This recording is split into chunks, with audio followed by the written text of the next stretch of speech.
نبی پاک علیہ السلام نے فرمایا اپنے دکھ لوگوں کے سامنے نہ بیان کرنا، سیٹھوں نوابوں کو نہ بتاتے پھرنا، دنیا داروں کے سامنے جا کے نہ رونا کہ میں تکلیف میں ہوں۔ فرمایا اگر دنیا داروں کو دکھ بتاؤ گے رب تمہیں کبھی غنی نہیں کرے گا، اور لوگ ہیں کہ الٹا مذاق اڑائیں گے۔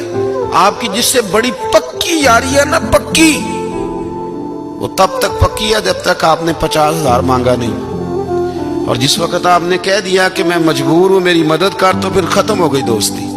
لوگوں کے تعلقات آپ کے ساتھ تب تک ہیں جب تک آپ ان سے کوئی ضرورت وابستہ نہیں کرتے۔ کریم محبوب فرمانے لگے بندوں کے سامنے دکھ نہ بیان کرنا، اللہ تجھے کبھی غنی نہیں کرے گا۔ تو اپنے دکھ اپنے رب کو بتا، تو دعائیں مانگ، تو اس کی بارگاہ میں حاضر ہو، تو اس کے حضور عرض کر۔ فرمایا اپنے دکھ اپنے رب کو بتا، وہ جلدی کرے یا دیر سے